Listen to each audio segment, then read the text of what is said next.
chers membres de la communauté des Chevaliers du Savoir, chers amis, j'espère que vous allez tous bien. Et je reçois à nouveau un personnage que vous connaissiez, j'avais un personnage haut en couleur, un Corse assez patriotique, même indépendantiste, cher Ange Mathieu Mézandry, que nous avions reçu la dernière fois sur la chaîne le 26 janvier 2021. Vous allez bien? Plutôt bien, oui. Très bien, eh bien, je vous reçois pour un tout nouveau livre, pour un livre événement, le Fils de la Nation. Voilà. Alors, pourquoi ce titre? C'est qui? C'est quoi le Fils de la Nation? Alors, il faut savoir que dans l'histoire corse, il y a un personnage que l'on appelle le Père de la Nation, en langue corse ou Babbo di Nazione. C'est le fameux Pascal Paoli, qui est le rédacteur de la première constitution républicaine de l'ère moderne, constitution républicaine rédigée en 1755.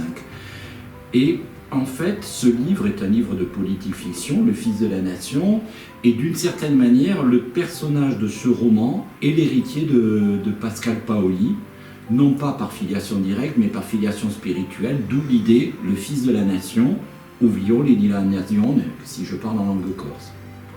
C'était pas Pascal Paoli aussi, un Pascal Paoli qui était un peu le père, un peu un des pères spirituels, un des mentors de Napoléon Bonaparte?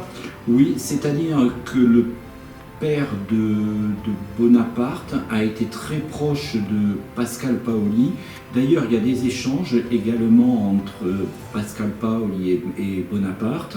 Et puis, il y a eu un certain divorce. En particulier, le divorce a été enregistré lorsqu'il y a eu la critique faite par Napoléon Bonaparte de la stratégie suivie par les troupes corses contre l'armée française, quand les Corses, au lieu de continuer à harceler les Français à partir des montagnes, sont descendus se battre dans une plaine. Et évidemment, à l'époque, la France était quand même la meilleure armée européenne, et les pauvres Corses n'ont pas fait long feu, même s'ils se sont battus très courageusement. Il y a eu une petite distorsion comme ça, mais effectivement, les Bonaparte d'un côté et les Paoli de l'autre étaient liés, oui, effectivement. Ouais, c'est bien ce qui me semblait.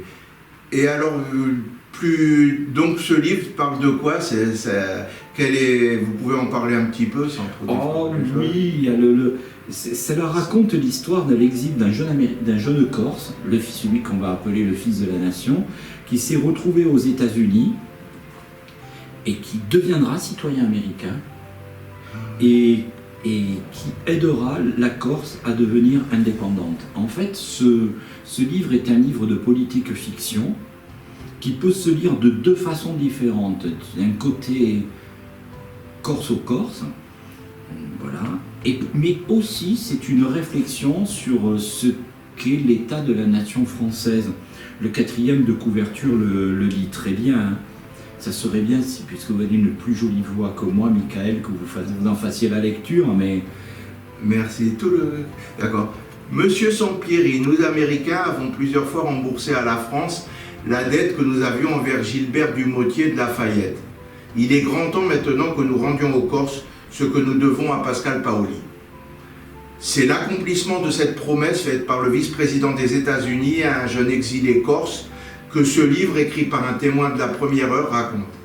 Un récit où flotte aussi le fantôme d'une France qui se croyait éternelle. Je crois que là, dans la 4e de couverture, ça ne résume pas toute l'histoire, mais ça dit bien de quoi il s'agit. C'est un livre qui peut être lu au moins de deux façons différentes, du côté corse, nationaliste corse, mais aussi on peut le lire du côté patriotique français, parce que c'est une analyse, me semble-t-il, de l'état actuel de la France, et surtout ce sur quoi pourrait déboucher l'état actuel de la France, c'est-à-dire l'effondrement définitif d'une nation en tant qu'entité politique. Et c'est un tout petit peu cohérent par rapport à ce que j'écris, parce qu'on va me dire, mais attends,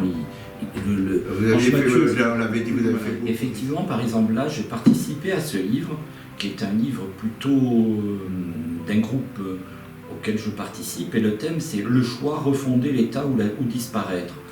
Effectivement, c'est toute la question.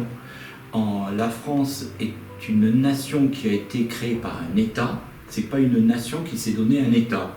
Donc si l'État ne se structure pas, la nation va se déliter. Et aujourd'hui, on en est là. Donc j'ai poussé le raisonnement à l'extrême.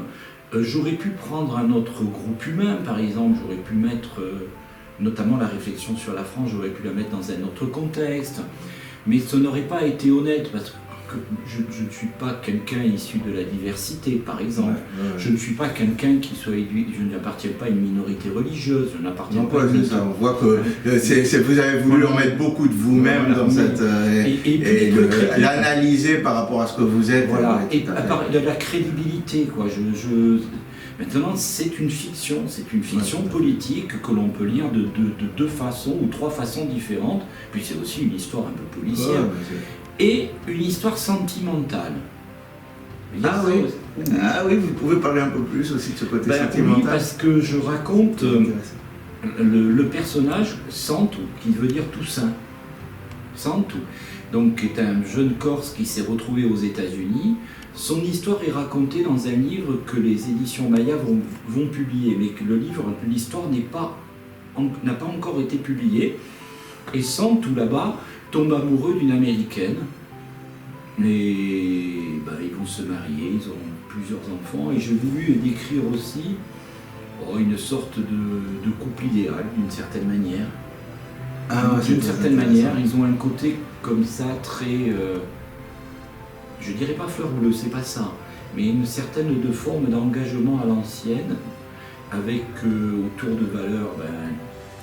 Là, ce sont des valeurs religieuses, parce que l'américaine n'est pas du tout corse, même si les enfants qui naîtront seront corses, mais l'américaine, elle n'est pas corse. Valeur religieuse, mais elle est anglicane.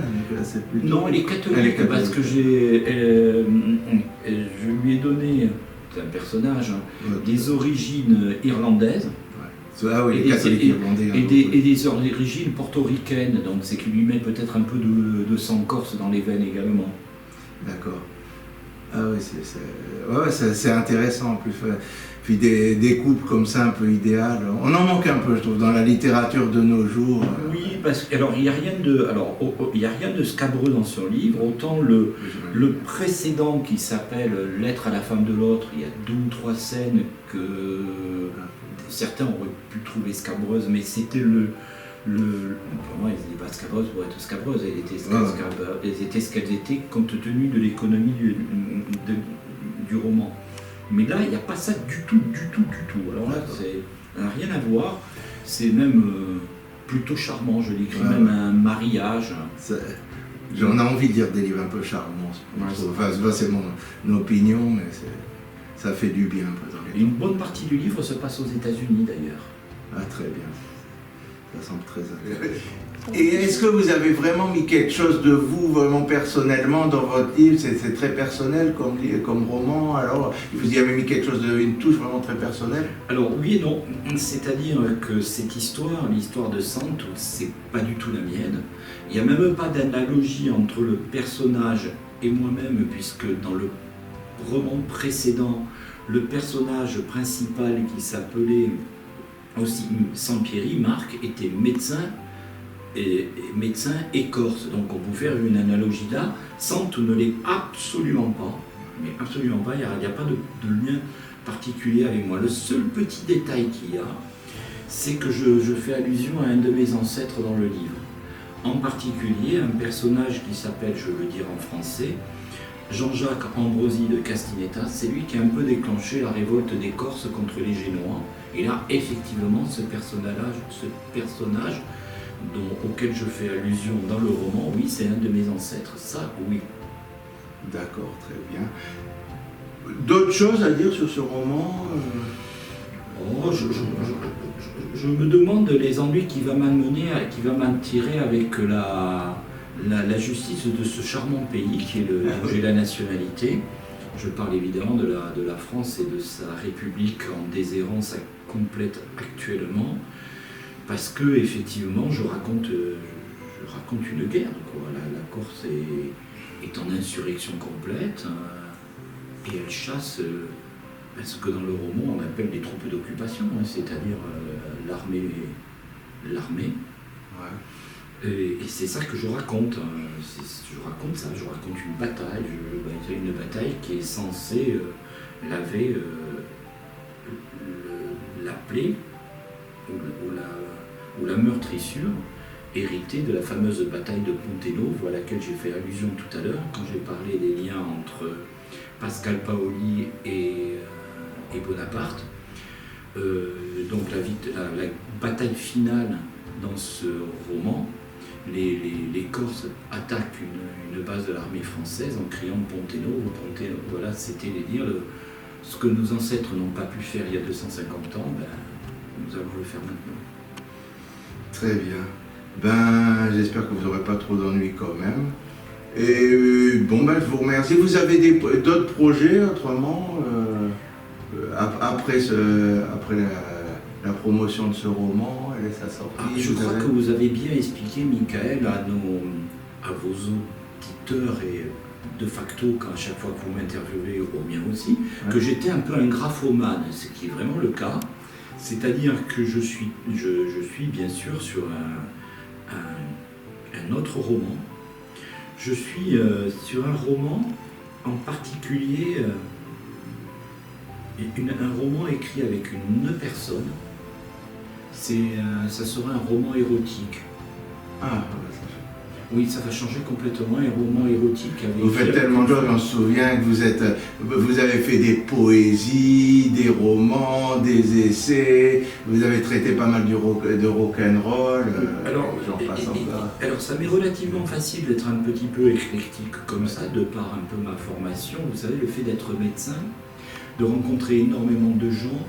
En particulier, je suis médecin du travail, donc je vois des métiers totalement différents, des gens totalement différents, et ça me permet de récupérer de la matière pour mes livres. Déjà, ça c'est vraiment intéressant, ma spécialité est intéressante pour cela. Et puis surtout, c'est que dans mes romans, je prends souvent les mêmes personnages qui évoluent d'un roman à l'autre.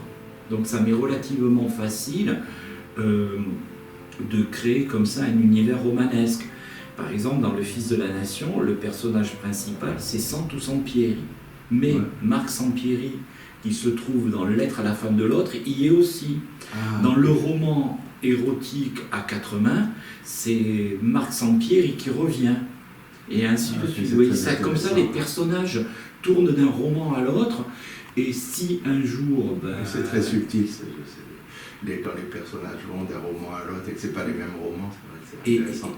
Et je crois que oui, et puis si un jour mes œuvres ont le bonheur d'intéresser un grand public, les gens pourront se poser des questions. Tiens, pourquoi le personnage il a évolué comme ci, comme ça? Je crois que c'est plus intéressant. Moi, je trouve ça très intéressant également. Donc voilà, je vous remercie et à une prochaine fois pour votre prochain roman avec grand plaisir. Très volontiers, merci de m'avoir invité, c'était comme d'habitude un grand bonheur. Merci, c'est un gros bonheur également pour moi, je suis très content de vous avoir reçu aujourd'hui également. Très bien, chers membres de la confrérie des Chevaliers du Savoir, je vous remercie de votre attention, j'espère que cette nouvelle vidéo avec mon ami Corse vous aura plu également. Et à bientôt, abonnez-vous et à bientôt pour une prochaine vidéo.